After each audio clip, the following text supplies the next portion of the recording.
far beyond the mainstream hits, an untamed frontier of exploitation films pushed the limits of good taste, censorship, and sheer sanity. These unapologetic movies embraced shocking violence, brazen sexuality, and highly sensitive racial themes, crafting a rebellious subculture that still leaves audiences utterly speechless. Vibrant, spellbinding, jarring, yet so hilariously funny in its delivery. The frontal attack against women's lib. Cops, robbers, sexually aggressive females, a 32-second orgasm, cuckolding, the wrist bazooka, momism, breast fixation versus fellatio. Directed by the legendary king of the bosom-obsessed cinema, Russ Meyer, Supervixens, 1975, is a surreal, violently campy sexploitation flick that defies all logic. The film follows a hapless gas station attendant named Clint who is constantly running away from women with the prefix super in their names. We have Super Angel, Super Lorna, Super Hahi, and the bizarrely hyper-aggressive Super Soul who screams in German while milking a giant cow udder. After his incredibly jealous and demanding wife, Super Angel, is brutally stomped to death in a bathtub by an impotent redneck cop named Harry Sledge, Clint is forced to flee across the desert. He encounters a barrage of outrageously constructed women while dealing with cartoonish levels of sadism, culminating in a death being signaled by a literal Looney Tunes Roadrunner beep-beep sound effect. Budgeted at around $100,000, this violently absurd sex comedy somehow raked in a whopping $17 million, cementing Meyer as the undisputed champion of gratuitous cinematic absurdity. Russ Meyer's Supervixens, an all-out assault on today's sexual mores and more. Rednecks, sick men of war, unfaithful wives, impotence, bedroom prowess, racing cars, self-abuse, even death and reincarnation. I'll see it. My name's Coffy. I know what you want to, and you're gonna get it.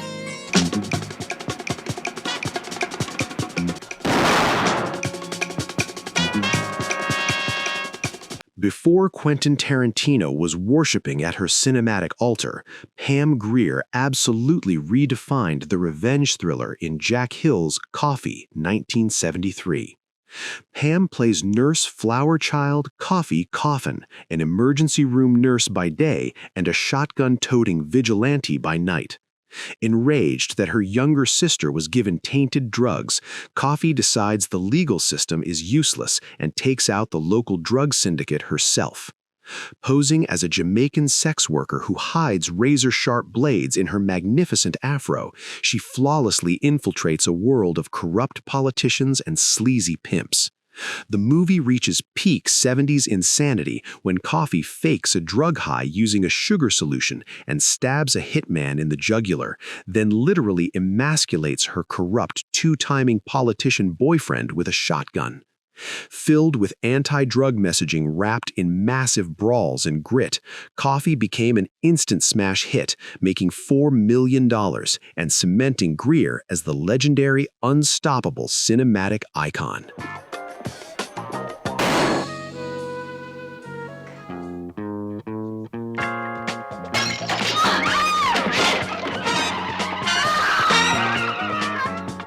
What are you doing? Put that down. You want to spit on me and make me crawl? Did this man send you to kill me? No. He didn't know nothing. Take her out and kill her. I think of all the fun I could have had with a good-looking stud like you. You really mean that?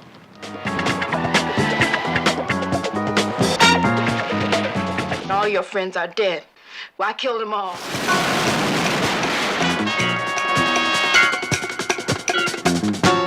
Every year, hundreds of young people travel the country and disappear. God help those who get caught in the tourist trap. If you hate mannequins, David Schmuller's supernatural slasher Tourist Trap, 1979, will ruin your week. The plot follows a group of stranded youngsters who stumble upon a run-down roadside attraction run by the eccentric Mr. Slauson, played perfectly by Chuck Connors.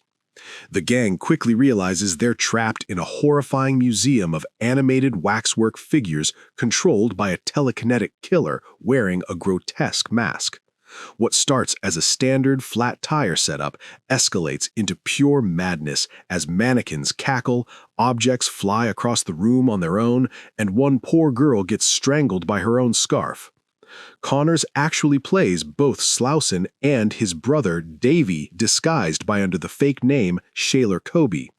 With a weirdly cheerful PG rating despite intense strangulations, bizarre psychic powers, and terrifying plastic faces, this $350,000 film is a completely unpredictable slice of roadside terror.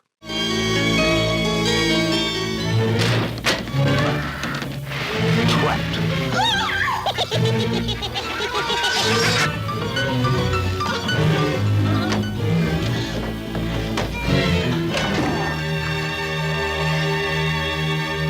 Shock you can see.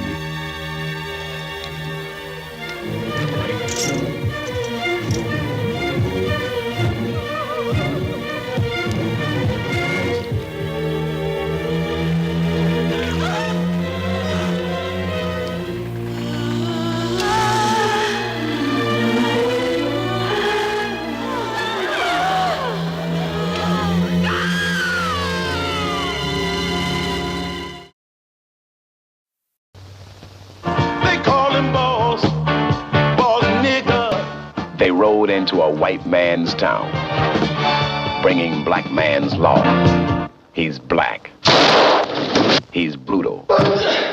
He's boss. I just swore in your new deputy and made myself the sheriff. Being called a nigger in public. Now that's $20 or 2 days in jail. Written by, produced by, and starring former football player Fred Williamson, Bossmaker, 1975, is a razor-sharp blaxploitation western that flips the traditional Hollywood script on its head. Williamson plays Boss, a bounty hunter who casually rides into a frontier town with his partner Amos and immediately outsmarts the corrupt white mayor. Realizing the town lacks a sheriff, Boss claims the job for himself and promptly institutes black laws, which include slapping heavy fines or jail time on anyone foolish enough to drop racial slurs in public. Williamson essentially plays a swaggering, cigar-chomping variation of Clint Eastwood's Man with No Name, serving up absolute justice to the evil outlaw Jed Clayton and his gang. Brilliantly parodying the Western genre while empowering its black leads, the film cost only $200,000 to make top-tier action, dynamite explosions, and an incredibly satisfying showdown where Boss repeatedly proves he is the coolest guy in town. Boss nigger, boss nigger.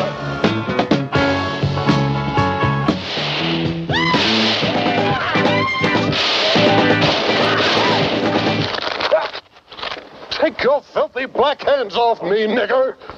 Well, you all been hunting black folks for so long, we just want to see what it felt like to hunt white folks. That's just to satisfy your curiosity. Where'd you learn to talk like that? We got that nigga, let's go!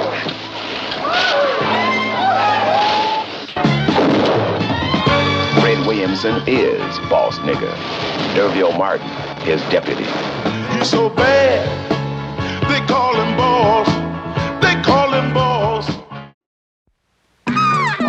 When Foxy Brown comes to town, all the brothers gather round, 'cause she can really shake 'em down. You tell me who you want done, and I'll do the hell out of him. A chick with drive. She's sweet brown sugar with a touch of spice, and murder if you don't treat her nice. Originally conceived as a direct sequel to Coffy, Foxy Brown 1974 had AIP deciding at the very last minute to make it a standalone feature, which is why nobody bothers to explain what Foxy actually does for a living. Palm Greer returns to dish out absolute vigilante justice after her government agent boyfriend is murdered by a drug syndicate running a shady modeling agency. Foxy poses as an escort to infiltrate the ring, resulting in her being kidnapped, drugged, and assaulted. Naturally, she breaks free by burning a farm to the ground. She then enlists the help of her Black Panther friends to exact revenge. In the most jaw-dropping finale of the decade, Foxy castrates the syndicate's sleazy boss, puts his severed anatomy into a glass jar, and personally delivers it to his partner in crime, Catherine. Armed with a hidden pistol and 14 fiercely fashionable outfits, Foxy redefined justice, fashion, and female empowerment. Sounds like a public menace. I better warn you, I got a black belt in karate. And I got my black belt in bar stools. I want justice for all of them, whose lives are bought and sold, so that a few big shots can climb up on their back. So there ain't no hope for dudes who deal dope. I swear, baby, I don't know what you're talking about.